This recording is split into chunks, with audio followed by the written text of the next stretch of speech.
Thank you for choosing to join us for this session. That is a fantastic compliment to us, I think. This session is really yours for the taking. So we're here to answer any questions and respond to any comments you might have about consumer involvement in health and medical research. I work in the Faculty of Health and Behavioural Sciences at the University of Queensland, where a significant part of my role is supporting researchers to effectively and extensively involve consumers and community members in their research. But what exactly, before we get into that, do we mean by consumer and community involvement in research? So obviously, I'm singing to the choir when I say that person-centred care is a widely touted gold standard in health, and we want to work alongside consumers and community members to ensure that our research is part of realising that gold standard. So when we talk about consumer and community involvement, we're talking about inviting you to help us decide what research we do, how we do it, and how we share the results of that work. It's not about research participation, the box on, I don't know, my left or my right, this side.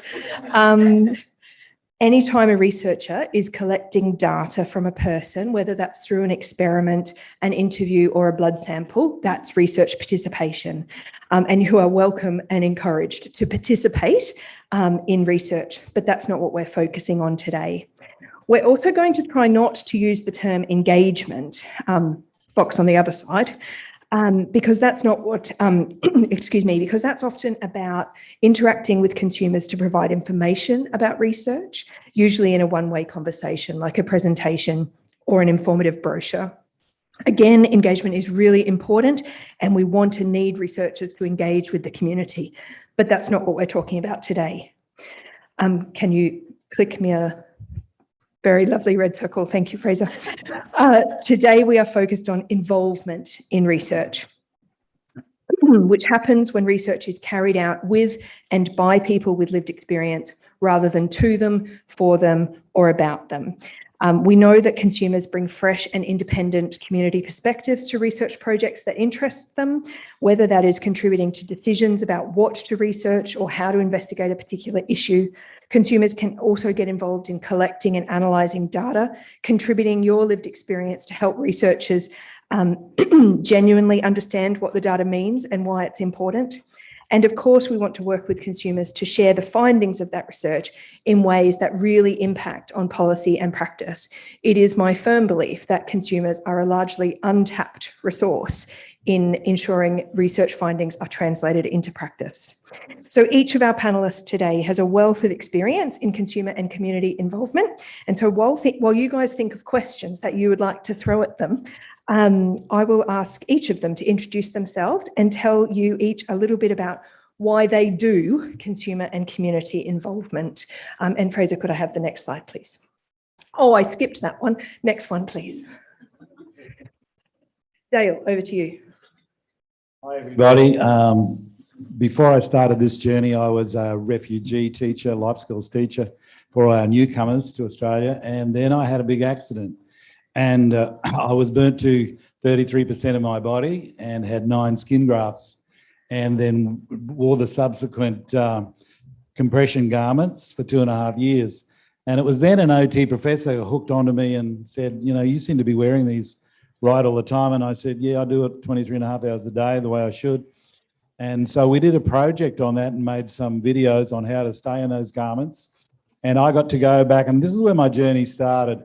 I got to go into outpatients with people that had just been burnt and talk to them about their journey that they're facing, about wearing their suits, what their outcomes are, setting goals, keeping your head in the right space, eating the right things, doing what that everyone's telling you, and hooking up with a consumer organisation that we're running at the time called Burns Life. So that was my start into research. From then I got into a lot of hospital boards and stuff like that. And then I'm now on 12 different lots of research at the moment. Yes, Lisa, next, go for it. So I started my career as a nurse, then moved to China and spent 14 years working in China in social welfare. And then I moved back and went into speech pathology. Decided I didn't want to do clinical practice anymore. I wanted to work in research, and I picked a co-design project. Having never done co-design before, I decided that I actually needed to work with consumers to understand how to engage the people that we wanted to work with. And so we started my consumer advisory group, and they helped me redesign the entire project. And that's how I got involved in consumer engagement. And we actually wrote a protocol paper together that we published in BMJ. And they got to be a part of that journey, learning how to do that publication together and making sure that it was accessible to people and that they could understand what that looked like. And throughout this journey, I then started a role with STARS, setting up their research consumer engagement group. And I'm just passionate about doing more research with consumers. Hi everyone, my name's Anja. For those of you who don't know me, I was born with a congenital disability called Behavioural association that malformed almost every internal body system that I have. So what that meant that I started my life really as a research participant to try and understand more about my congenital condition. And we quickly understood it wasn't genetic, but we didn't really know much more because we weren't part of that feedback loop back. And as I grew older, I realized that there were a lot of things that I wanted to see done differently, whether that be in the health system or in the management of my condition. And I thought that I didn't, or if I wanted to see the change, I actually had to be part of the change. And that's what really made me want to engage as a consumer in research. So as part of that, I set up my own agency called Champion Health Agency, where I represent people with disability and chronic illness and carers, so they can also be involved in research and they can be empowered to be part of the change as well. Hello, everyone. My name's Alison Bell. I work for the Recover Injury Research Centre at the University of Queensland, and we do research on people or about people to recover from a motor vehicle accident, but other injuries as well. So a part of my role at the centre is to lead the consumer engagement program, and that started at the end of 2018 when my director at the time and I attended a health symposium that the Mater Hospital ran. I think it was called the Mater Translational Research Symposium or something like that. And we were both so impressed and inspired by the number of presentations by researchers that were co-presenting with consumers. And it just made so much sense to us. And we hadn't been doing it much before. We had been involving consumers a little bit at the end of some projects, but certainly not from the beginning. So we decided right there and then that this was something we had to get on board with. And so we began our journey at that point.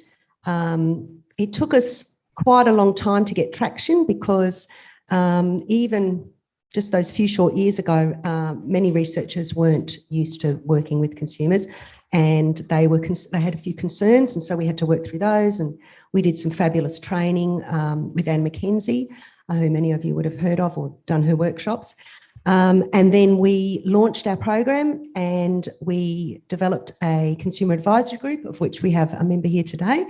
And they've helped guide us. And so we took baby steps and we're still learning, but the rewards are already far surpass any effort that we put in. So that's why we're still involved. So thank you. Go.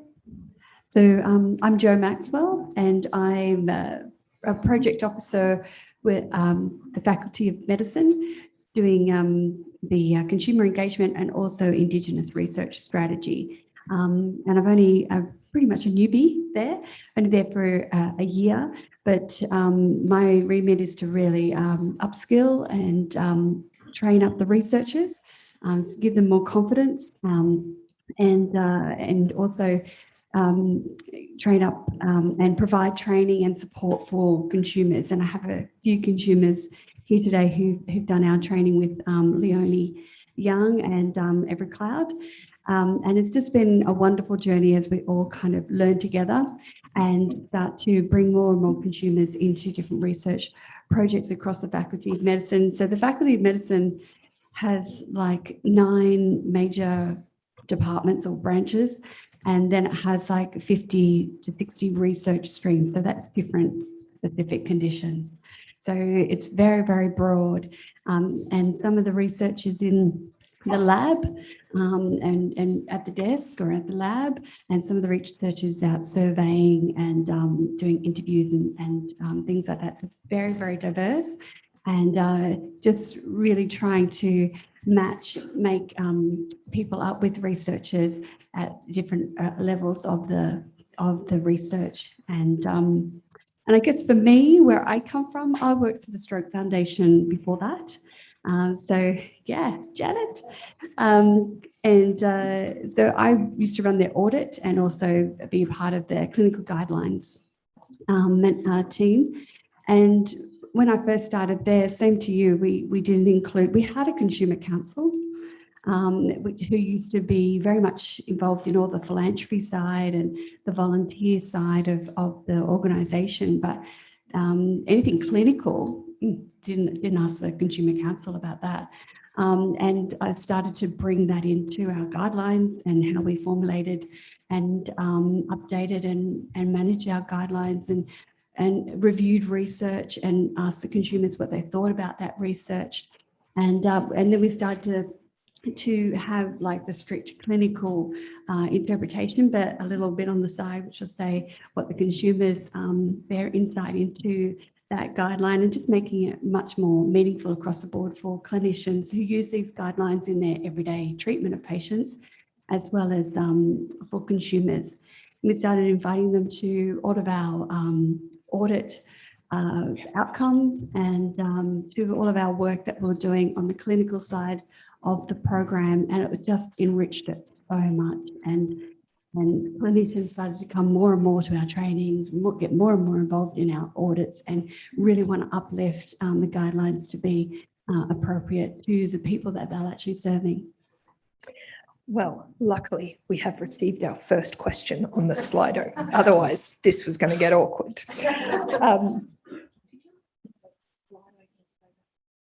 Yes, I mean, people in the room are very welcome to, talk.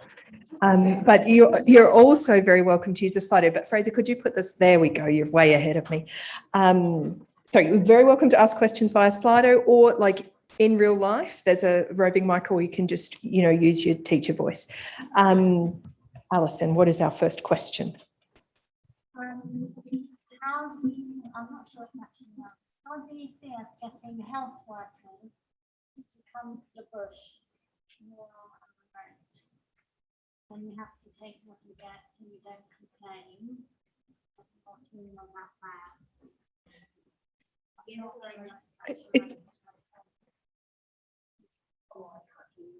Yeah, I think that the question relates to how we attract health workers to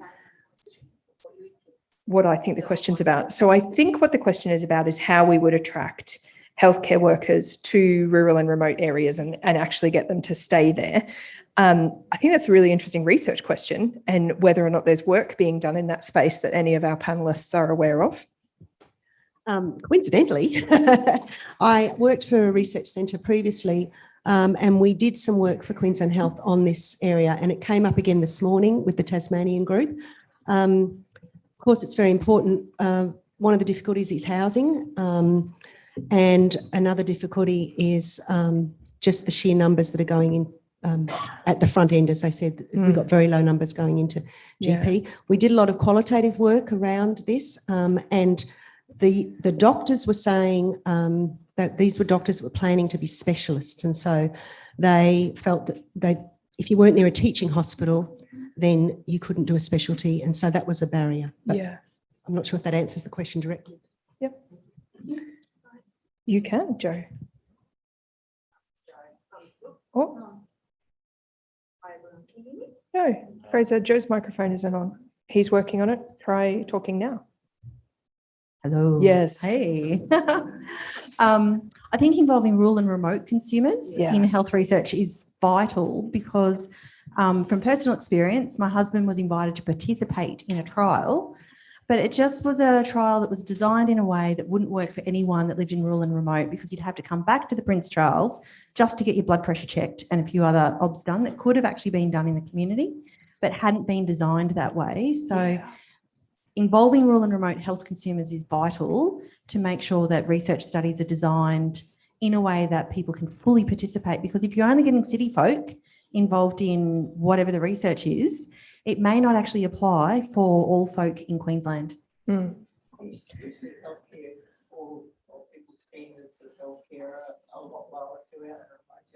Yeah, so that's a comment about standards of healthcare in rural and remote areas maybe not being the same as they are in the city. We used to have young doctors coming out from Sydney to Broken Hill, and they'd say, "You've got such advanced pathology here, we'll never see this in the city." They used to think it was wonderful, but you actually need better healthcare professionals out in the rural, remote areas, but trying to get people out there is just impossible. So let me put that to the panel. If you're a consumer, maybe a rural and remote consumer, or maybe a consumer with some other particular interest, and you're interested in getting involved in research, but you don't know any researchers, what do you do? Where do you start? Lisa, I might get you to answer that question. Where do you start? So I guess for our group, it would be initially contacting me, because we're still setting up, and talking to me about the research question that you've got. And then obviously I'm connected with other researchers, and I can ask around the different groups and try and connect you. Currently, as we're developing, we're trying to understand what goals and what priorities the consumers have and what research they'd like to be involved in. And then we're working with the university and the hospital. We obviously have a large group of researchers within the hospital as well, and we find ways to match them up or pair them up. Jo, did you want to add anything? Yeah, we do actually quite a bit of work at the rural clinical schools with the School of Medicine, and we have, they're located in Toowoomba, Bundy and Rockhampton, and we also have an outreach up in Cairns. So it's quite a bit going on, but we do try and get out there and to have, we've got an advisor group at each one of those locations. And I think it's very important that we just keep in touch with consumers even further out, outside of that just the school, where they can come to a location and hear what you're saying. Like Zoom's just opened it up so much. We bring a lot of consumers in now via Zoom, and that's been fantastic. But the monitoring, wearables are starting to come in, like, you know, watches and wearables. But I think it's important to have more consumers and to tap into the health workers in the local area when you're researching, so that they maybe can support the research, so that if there are certain tests that needs to be done, I know it has to be in a lockdown standard conditions, same as every other participant, blah, blah, blah, but there can be possibilities to maybe work closer with the rural health workers as well to get things done. Yeah, and I'll just give a plug too. Jo and I facilitate a consumer and community network in collaboration with Anja and Dale and another consumer, Leonie, who's not here today. And most of those meetups happen via Zoom. They're statewide. I can see a couple of faces around here who join us online. And that partly exists as like a networking opportunity for consumers to meet other like-minded consumers, but we also have a growing list of researchers coming along to pitch ideas to that consumer network and get their feedback on those ideas, and it has seeded new research collaborations and things where people have gone on to have closer involvement with those researchers. But of course, the most frequent question that I get from researchers is, yeah, but how do I find these consumers? They are unicorns. Anja, how do you find consumers for your research project?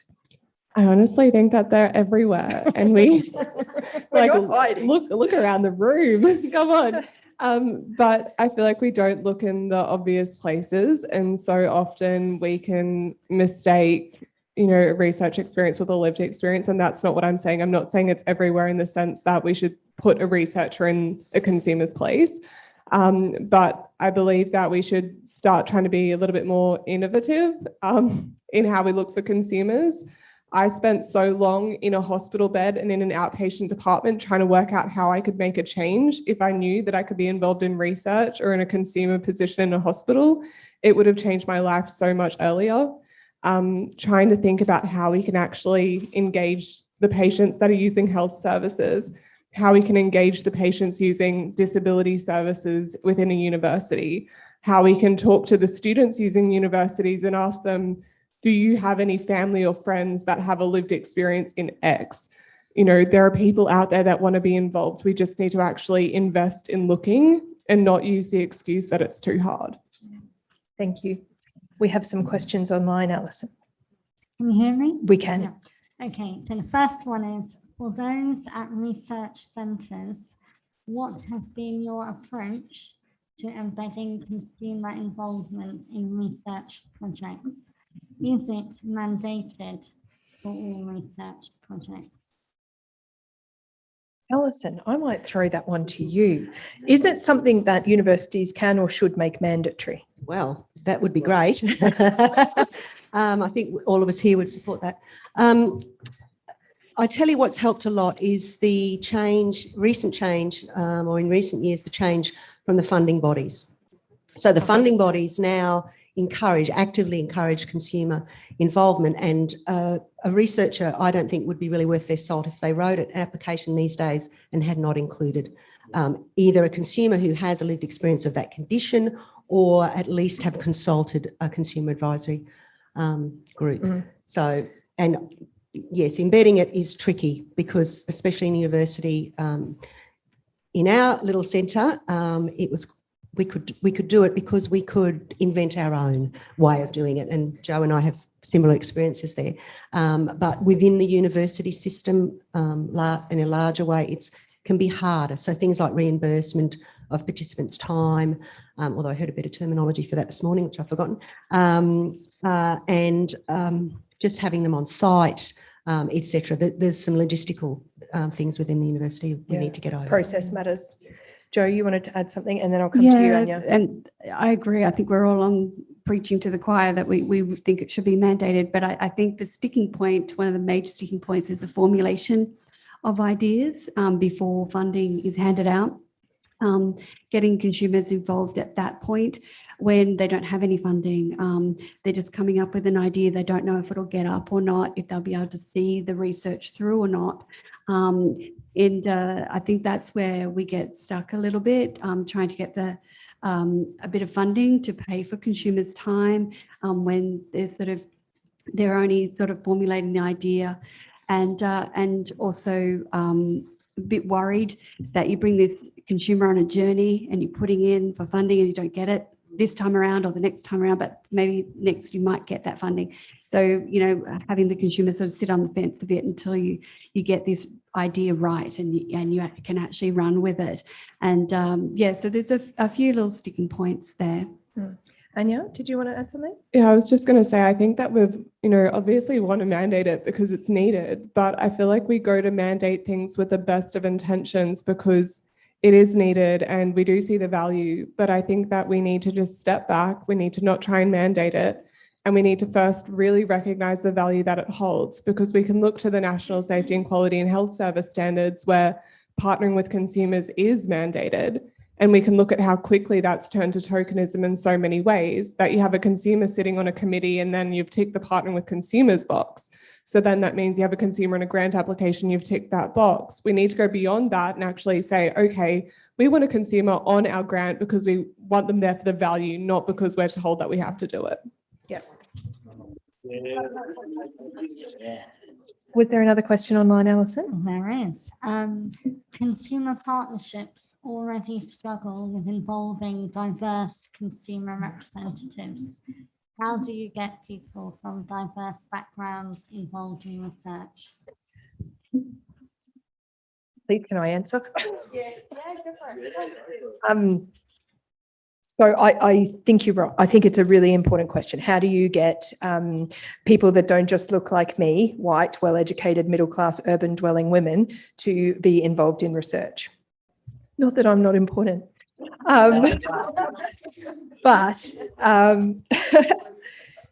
I think there's a couple of answers. One is appropriate resourcing, so that you have the resources to make it accessible, whether that is recognising people's need to bring carers with them, or people's need for childcare support or transport support, or having things posted rather than emailed. All of that stuff requires human resources to make it happen. So part of the answer is around resourcing support.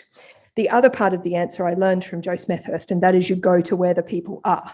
So you tap into the existing networks rather than throwing open the doors of the university and waiting for the people to come to a party of one.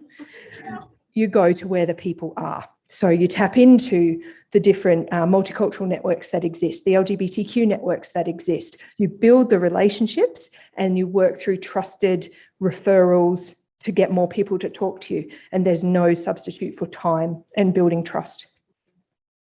Did any of you guys, sorry, I'm not supposed to answer questions. Did any of you guys have anything to add to that? Just really to reinforce that it begins with trust and relationships, and you can't just go out cold to a community that has had their trust broken by the system or by researchers and expect them to talk to you. Who's asking the question really matters. So going through trusted networks, I think, is so important. And asking, and I think it came up this morning in the Sunshine Coast Craig group, you know, one of the things you could be asking that consumer research group is, how do we tap into these kind of consumers that so seeking consumer advice about how to tap into other consumers, I think, is the other option. Is there another question online? There is, and I may need an acronym translator. Don't we all? And actually, I don't know whether Fiona is in the audience. Yes? Yes, would Fiona like to ask the question? No, Fiona would rather you ask the question, fine, I think. Okay. How are universities and research organisations ensuring that consumer engagement is meaningful and not tokenistic, especially now that MRFF Yes, the Medical Research Future Fund and the money, and the NHMRC, the National Health and Medical Research Council, more money. requiring. Right. So how do we avoid tokenism, given that we've got that close to, the question before about mandating, MRFF and NHMRC, it's almost mandatory now if to get money. So how do we avoid tokenism in that space? Can I answer that? You can, Dale. I think when people resort to tokenism, they're doing it from a stage of a bit of fear, and they don't realise where's the value in it. So my first overarching principle of every group I go into, no matter what they're doing, whether they're just getting me to tick a box or whether it's true co-design right from the beginning, my overarching selling principle is, I'm part of the team. I'm here. I'm going to give a positive experience. I'm going to support you. Everything I do with you is going to give you something to help you along your journey. I'm going to believe in it. I'm going to promote it. I'm going to be part of the interaction of everything you do. And when they say something that they're going to do without me, I go, oh, can I come along to that too? And of course they say, yeah, okay, and then you try to add something of value to that. So we're in a stage where we're learning and they're learning that the more we come together and meet in the middle, the more we're going to see an outcome that we didn't expect, and that's changed. And we're part of, through our attitude of promoting in them at the end of the project, I want them to say, gee, it was much more of value having X, Y, Z involved in this than I thought. And once we do that, then we're skipping the thing of mandatory that Anja was talking about, and we're getting researchers, no, we're not going to do another one without including consumers. I think that leads really nicely to another question that I have, which is, so tokenism happens, but there's all different levels that consumers can be involved in. And I really like your point, Dale, that someone might have been selling tokenism, but that's not what you provided. I think that's a beautiful strategy. But what are the different levels that people can choose to be involved in? If you step into a research space, what are the kind of different levels? I might throw that one to you, Lisa. But there's lots of different ways you can be involved and lots of different levels of involvement. And we always have this, and I guess that's the beauty of having a group that is facilitated and support is provided both for the consumer and for the researcher, is you can explain what the different types of engagement are or involvement are. So we can say, this is they're looking for a member of a consumer advisory group. This is what that looks like. Is there remuneration associated with that? Do you want to access that? Would you like to not access that? And, you know, this is what that looks like for the duration of this project. There might be, like we have things that we call critical appraisal topics within the hospital, where we're reviewing areas of healthcare that we want to check are using the latest evidence, or can we improve the service that we're offering? And we might involve consumers in that process and say, do you want to be involved in this process? This type of involvement is to look at research priorities and to define that priority together. It'll be X number of meetings, but this is just to identify a priority. This is not a project. So this is that type of involvement. We have a grant work that we're working on as part of this team within the health service, and we want to make sure that consumers are a part of that process. You bring something valuable, and everybody has expertise, and we make sure that we explain that to the team before the consumer turns up, so they're on the same plate, the same table as everybody else. Everybody has expertise that they bring to that table, and we want to make sure that every individual's experience and expertise is valued at that table. So it might be that they're just coming up and helping develop the grant. It might be that they're involved in the research project itself. It might be that our consumer is really, they've got a passion for teaching, they've been involved in teaching, and they've also got that expertise. And so they might be involved in co-designing the training and delivering the training and collecting the data. And they might be involved in analysing the data. They might be involved in disseminating it. So I've co-presented with a consumer on the research that we've done together at different conferences. So they can be involved in so many different parts of the research cycle, and in different ways. They can be a member of the team throughout the whole journey of the research, or just in one stage or element of the research. And that's really a conversation with the individual consumer. We have another question online, Alison, and then Christos has one in the room. Okay. What opportunities are there for consumer-led or co-led research beyond co-design? Ooh, that's a good question. Can I throw that one to you, Anja? Yes. Well, I'm very excited to say that I've actually had an experience in what I feel was really good consumer-led research, and then it kind of merged into co-design, because I think, because I love co-design, and I think that we have a really good idea of what consumer-led is, but I feel like the best things really do need to be done in equal partnership, to be really honest with you. So I'm not sure if any of you saw me late last year, but I had a tube in my nose, and I didn't really think much of tube feeding before it happened to me. I had it when I was a baby, had it again, and when I had it again last year, I was really distressed by it, to be honest. It was incredibly uncomfortable. I had no idea what to do with it. And I needed a lot more information and a lot more support than I felt anyone could give to me. I was really lucky because through my agency, I had people that had been tube fed as well, and that continue to be tube fed. So I went to them and I asked them for information, and they told me that nowhere, or no matter where they were in Australia, they'd had basically the same experience as I had. But they'd developed their own information and their own resources, and they could show me what support groups to go to. And so I had this idea in my head that, we could create some really cool information about tube feeding, and it could really change the way that these people feel about themselves, but access their healthcare information. And it will mean that when they get a blockage or when something goes wrong, they don't just have to turn up to an emergency department. This is an area that actually needs to be researched. So I had a great relationship with Adrian. Adrian, put up your hand. She's who you go to if you want consumer-led research, sorry. But I was able to contact Adrian and say, this is my wild idea, and can you please try and help me put a research framework around it, because it wasn't in any state of being researchable with what I had in my head. And so then we were able to get to the co-design stage, and we were able to map it out into a research framework. We're able to find the other people that could come on board and make it all possible. And we were able to submit it in the MRFF consumer-led grant round, and it was actually genuinely consumer-led research. It wasn't all the other applications I was asked to sit on in that grant round where they just wanted to whack my name on it. And so that's what I think genuine consumer-led research is, when you've been able to understand a need in the community as a consumer, and where you've had an established relationship with a researcher, and you've been able to go to them and they've been able to then put a research structure around your lived experience. You better look out, Anja. Jo just reminded me that the first project she and I did many years ago was a consumer-led research project, and it leads dangerously to PhDs. So look out. Christos, did you still want to ask your question?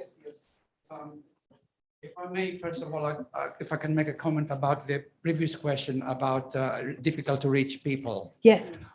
This is just an idea. Consider it. Keep it in your mind and consider it. I've done that type of work. It's a very expensive and a very difficult, very resource intensive work to be able to reach the people, be it that they are lacking computer equipment to access, they are lacking expertise, they're culturally bound by some way or another. I believe that this is a role for government, for state government. They have the resources to create that knowledge. And that is then they can bring into partnership with the not-for-profit bodies. No not-for-profit body can actually do this type of work.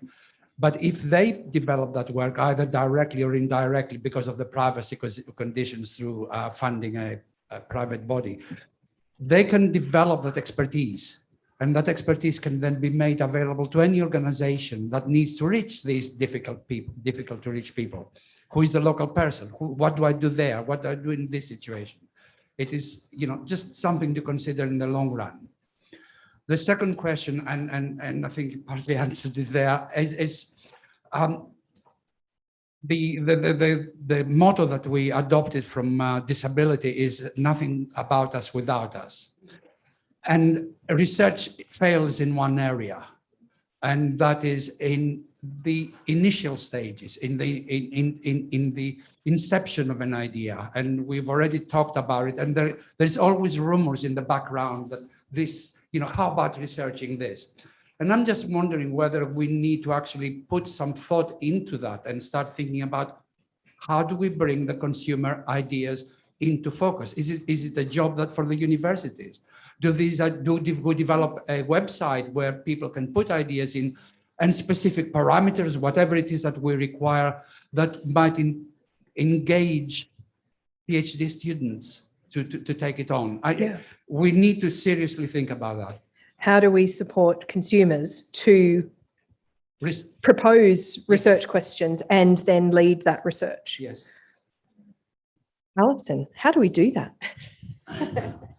Well, you could have a consumer roundtable as a good start. You could, couldn't you? I'm just giving a plug. On Monday, we actually had the Faculty of Health and Behavioural Sciences and the Faculty of Medicine and Recovery Injury. We hosted a consumer roundtable with that very goal. It was about telehealth. It was a broad topic. It was exploratory, and we weren't really sure what the outcomes of the day would be. But it was asking consumers. We had a lot of warm-up questions in the morning and a lot of roundtable discussions. And then in the afternoon, we had an open session where we asked people, well, what did they think should be researched? And a whole bunch of fantastic ideas came out of it. And because we'd had some presentations that helped focus people in on the topics, I'm delighted to say that the researchers at our centre went back and have recorded all those questions and are working on ways that they can now move forward with those exact questions based on their work and previous research, so that, it's not just something out of the blue. Perhaps Jo might like to add to that as well. Yeah, no, I completely agree. And it's something we'd like to do more often. At this stage, we're looking at least annually. But I really love your idea of having some kind of portal where with the Stroke Foundation, we had Enable Me, which is a portal for stroke survivors. And, they can talk and have forums, and it's just a fantastic sort of website for anything you need to. We have the Strokeosaurus, where, a dictionary of all those terms that clinicians spout at you when you have stroke. It'd be wonderful to have something like that for that is fully accessible for like our research. I do love that idea, and I love the idea of maybe other consumers being able to upvote ideas or downvote them. But Jan's got a follow-up question, I think. not really good on these. Oh, thank you. Telestroke has been a love of mine. A lot of people don't know about it. It has been every state. Queensland's the only state that doesn't have it. And they've rejected it. I know. Today, I got the message a little while ago and I've got all the information about it. I'm sorry, So the Jen. fight's still on. So can you do research on telestroke, please? In a Queensland context, Yeah. there's a lot in Victoria and Because yeah. it is. We know people. Telestroke is a thing for if you're in the regional or rural area. I've had strokes. Yeah. Sorry. Telestroke is a new thing that's being developed, a bit like telehealth. But if there's no neurologist in that area and they've got a scan of the brain, they can get immediate treatment started and dialysis. And if they need to travel to go down for surgery, that's all organised. But we've got no values on it and it's costing life. And if they don't get the treatment, then you deteriorate like I did, because I had a gastroenterologist look after me for couple of weeks. And there's only a certain window of opportunity to get in and have. Thank you, Jo. yeah. But I just thought it'd be fantastic to do a research on it. Yeah, I couldn't agree with you more, Jen. Absolutely. Margaret's got a question, I think. Do we have more? Going back to what Christos was explaining about the difficulty in rural health and people who cannot get access to general hospitals in a hurry. This morning, the same thing was cited on the Tasmanian presentation. Yeah. And I honestly believe that unless we have consumers who are ready to walk out and say, okay, the first thing we do is invite our federal member for health to come and listen to a round table discussion, see the difficulties and listen to real people saying what they are experiencing. Unless we walk down this road as consumers and push our own barrow in this field, it will never change for us. Yeah. And I honestly think that consumers have to get up and be counted. Thank you. I agree with you, Margaret. And next year we'll invite the minister to our consumer roundtable. Yeah, we did try. We this did try. year, but yeah, we want to really get into the field of being influential and promoting it as something that's aspirational and bring them along. But thinking about some of the things that might stop consumers from being excited about having a health minister in the room with them, I wanted to talk explicitly about power imbalances and especially the power imbalances that exist when a consumer sits around a table with a bunch of professors. They're a very welcoming bunch, actually. But when we talk a lot about addressing power imbalances, but what do you actually do to address power imbalances? Anja. I'm going to preface this because I love talking. So tomorrow, Adrian and I have a presentation on the Metro North Co-Design Framework. Please come to it because it'll be great.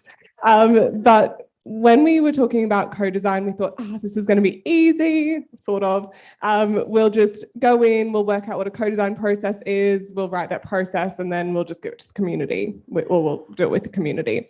But what we realized really quickly is that before you can even start co-design, you need to have the preconditions for co-design, and almost all of that is about balancing power.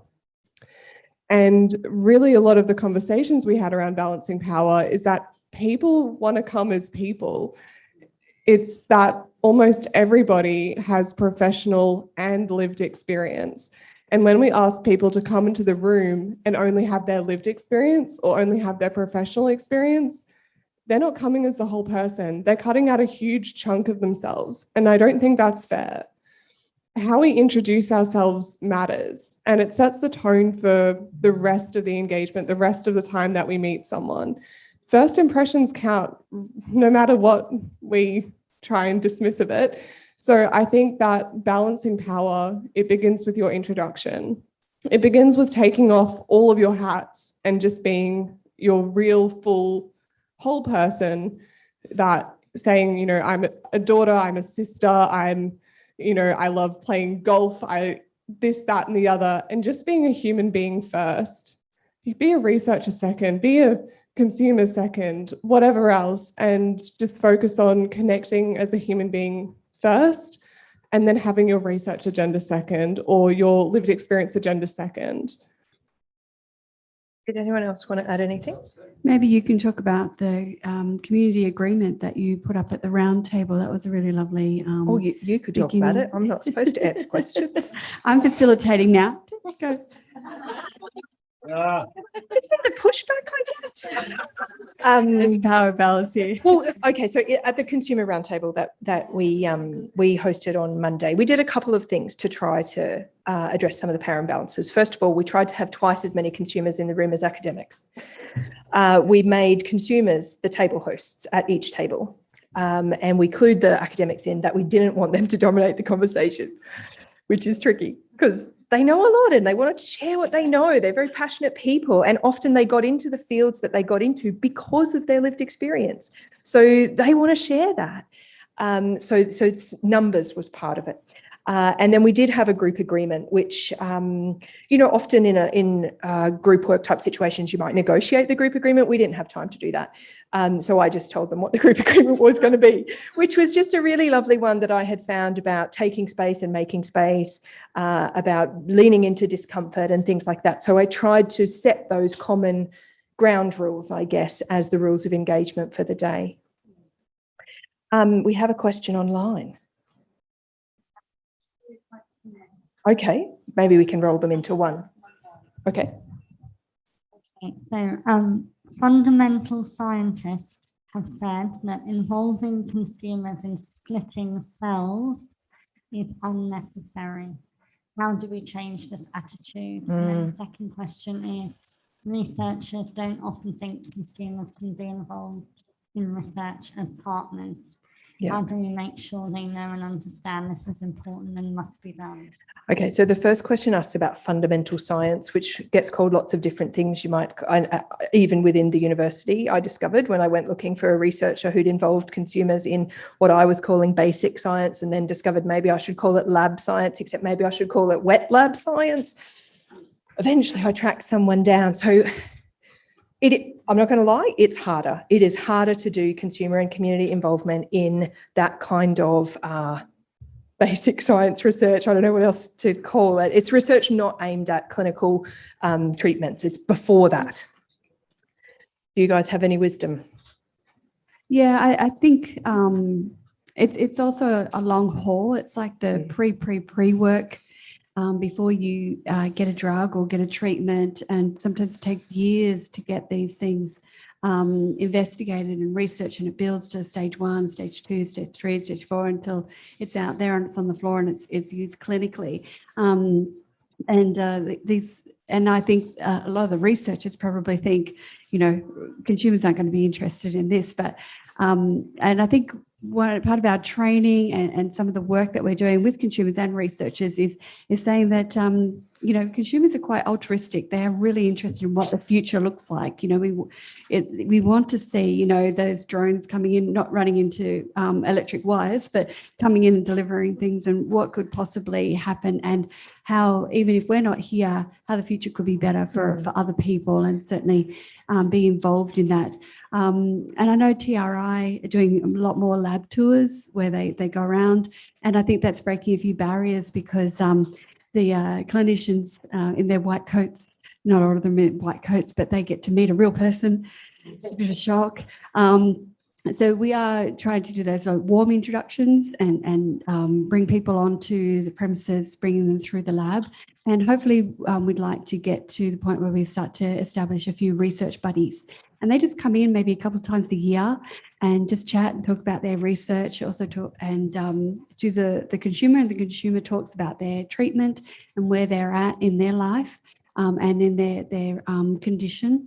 And they just find a common bond, and it gives the researchers so much more purpose to what they're doing, because they are in for the long haul. This stuff can be years down the track, and also for the consumer, they can really see the light at the end of the tunnel. So I think those lab tours and those warm introductions are what we're going to continue to establish more and more. Thank you. Was there another question? Yes, from EJ. So In the UK, the government provides funding for consumer involvement in research through Involve. Yeah. Is the role of consumers to lobby for the same funding here? Yeah, so there's a not-for-profit organisation in the UK called Involve, which supports consumer and community involvement. So should we be lobbying? Should you guys be lobbying for that kind of not-for-profit organisation in Australia? I don't know. You're probably better placed to answer that than I am. I'd be out of a job. No, maybe I'd have more of a job. Health Consumers Queensland. And what's the New South Wales one? It's Health Consumers New South Wales. There's a Victoria one. I detect a pattern. I think we're going to have to get everyone on the big round table and advocate together. It'd be fabulous.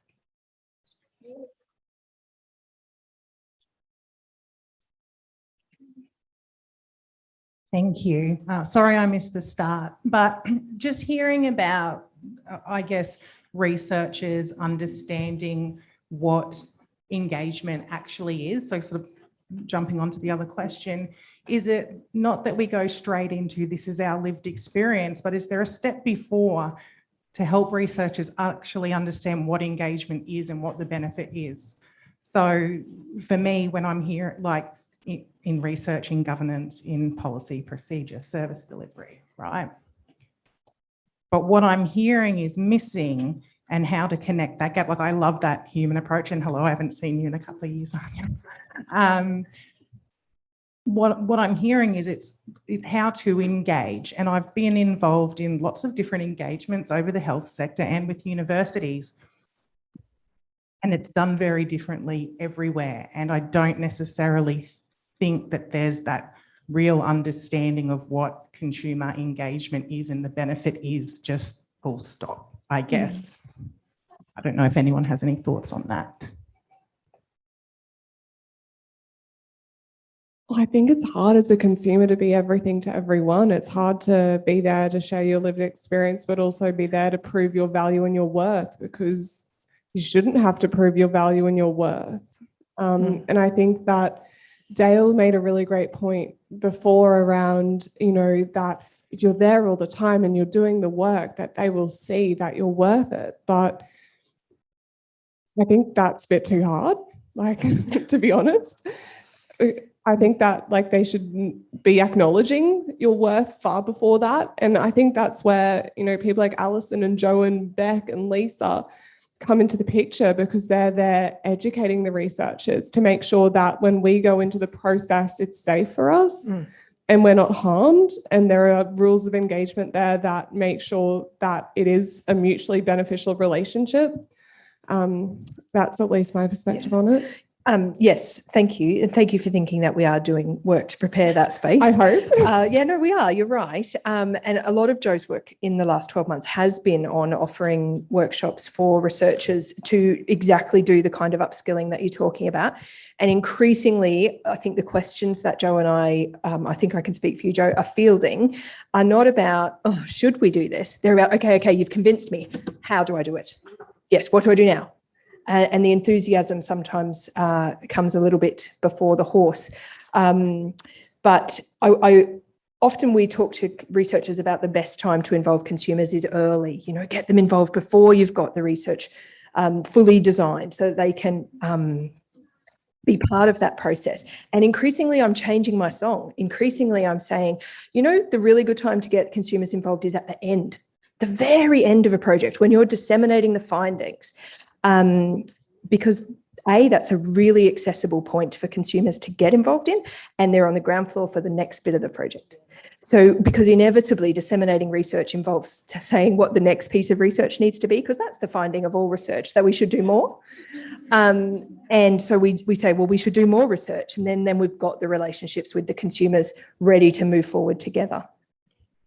Someone wanted to say something. No, I was just going the second half of what you said. I find researchers are, at first anyway, a little bit nervous about doing this. And so stepping in at a later point gives them confidence as well. And also, if consumers are new to working with researchers, It also enables them to build skills and confidence, and it also kind of levels that power imbalance that we're talking about, because you have built a relationship, you've got to know someone, a researcher might have consulted you just on some materials or some written materials that they want to disseminate, and that is enough to get the relationship building. And then it also enables the researcher to start thinking, well, hang on, that person seems really skilled. I'd like to get them involved from the beginning. I joined some research recently where right from the word go, they included me as part of the team, and they even sent me a device which we were going to use with people who come off ventilators after they've had COVID or other things to get their breathing going again. They sent me one of these devices, and I'm playing with it, and they're playing with it. And he says, and the head guy leading it says, "Oh, I do it at the lights, you know, when it's a red light, I grab the machine and breathe in it and get it going." And so they've got this culture of we're all in this together. And no matter what skills they have, we're playing with the device, and we're thinking about how are we going to get people that have just woken up in ICU to start using this and improve their breathing. Question. Wondering, is there anything in the governance frameworks or in all those bodies and committees about disseminating findings and in a way that people, like a consumer, can understand it? Because research articles can tend to be very academic, and I work in an area where we provide data to researchers, and often we don't even know that it's been published, because once you've got it, you're off and doing your project. We sort of now are starting encouraging researchers to be like, can you tell us when it's published so we can see what you did with our data? But it would be nice to know if there's anything that then goes to the consumer. Celebration at the end. So the National Health and Medical Research Council, if they fund the research, they certainly require researchers to deposit it in an open access repository within 12 months of publication, which just really means sticking it on the university website, I think.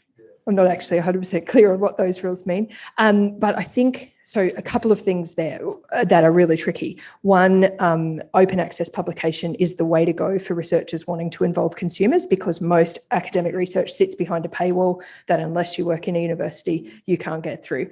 And the other one that you're, I think, really alluding to is around non-traditional research outputs. So rather than just writing that very interesting scholarly academic publication that the three other people in your niche field will read, is to actually produce something a little bit more accessible to the people in the community who need to know about those findings. And that's the benefit that comes from involving consumers in the research, because they're the ones who tell us, hey, we should do, I don't know, a short video or this kind of brochure or a social media campaign or something. I'd really love to see just consumers involved in the dissemination of research to make a really simple one-pager that says these are the key points that are relevant to the community, that to go back to you in Queensland Health or Queensland Government, and that to go out on the social media. And that be that simple, because I really don't know what research is going on most of the time, and I probably would be really interested to know. And you're absolutely right that closing the loop back to the people who gave the data is so important, and something that I'm going to go back and add to my toolkit of, the important bits of consumer involvement to make sure we do close that loop. And that's something that consumers tell us too. Like, they give feedback on a research proposal or something, and then they never hear what happened with that. So closing the loop. Anja and I have a health email, which allows us to get into a lot of the research sites. So I'd like to see something happen in that space so more consumers can familiarise themselves, see what's already been done in this area, do some research themselves into the research, so that they're not going in absolutely blind, but they've found some things that have already been done, and they've put themselves in the scheme of things a little bit scientifically, and get to read what research is about, so that their skills and knowledge is increasing as well. I feel like there was another question. Excellent, thank you. 2 questions back there.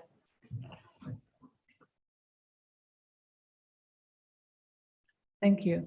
I'd like to see more consumers on funding bodies, not just one, not just 2, but a good group of consumers that are equal to the academics or whoever they are on funding bodies. I think that's the way for a good future to involve consumers. Yep.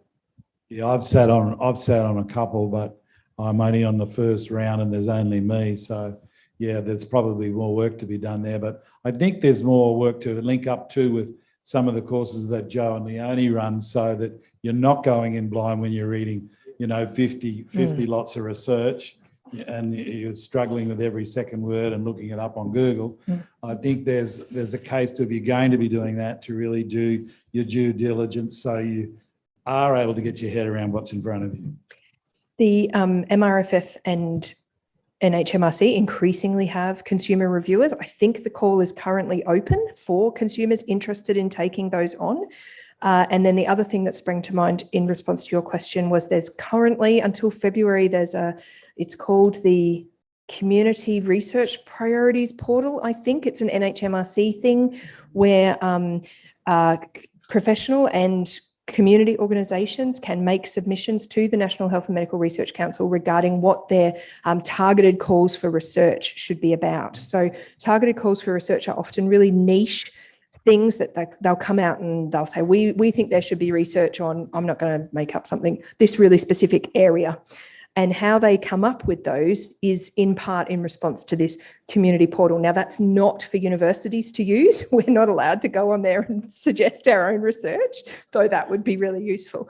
However, what we could do is we could support a consumer or community organisation to make a like-minded submission. So, and that is part of my job. So if you represent an organisation and you have something, an area that you think is neglected in research, please get in touch and we'll talk about how to do one of these submissions. I think we have time for one more question and then I'm going to give closing comments to the panel. I just wanted to share a positive experience I'd had with being kind of fed back to about how something was going. I sat on a research advisory committee reviewing grant applications.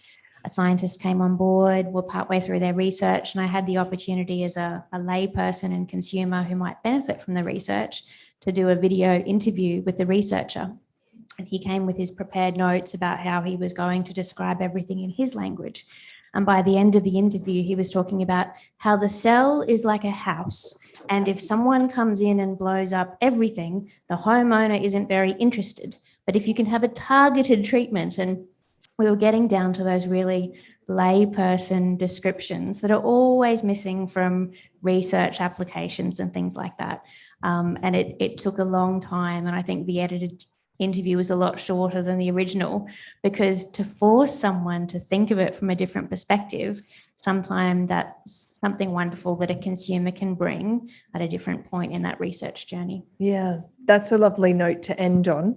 I'm going to invite each of our panelists. Oh, sorry. Oh, 3 more questions.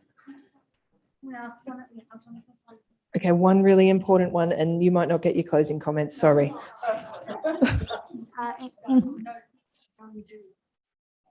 It's a question about First Nation consumer engagement within communities. There could be up to 4 traditional owner groups, and how do researchers ensure that all traditional owner groups have a voice? Joe, given that Indigenous research strategy is part of your portfolio, I'm going to throw that question to you. Thank you. Yeah, I think the important stuff is to take time and build those relationships. I think where it falls down is when you're in a big rush to roll something out in a community or in an area.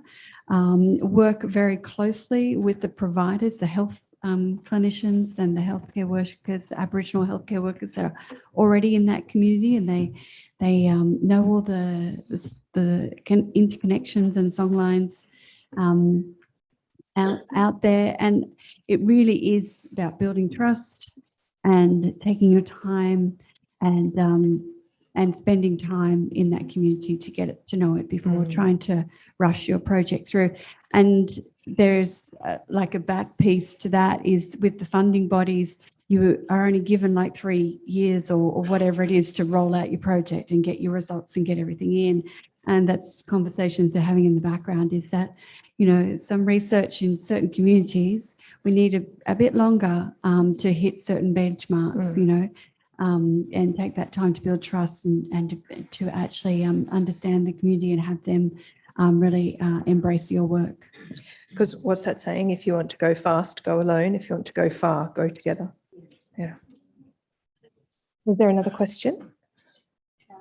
There is. Two more. Well, let's see how we go. First Nations people and other traditional medicine have a wealth of knowledge about healing, health, and well-being. Why are these not being studied, and how can partnering support? It's such a tricky question. I don't know that they aren't being studied. I just would think say it's a that really they- specialist area. Yeah. And so I think they are, not by me, but so I don't want to say anything because I don't know enough about it.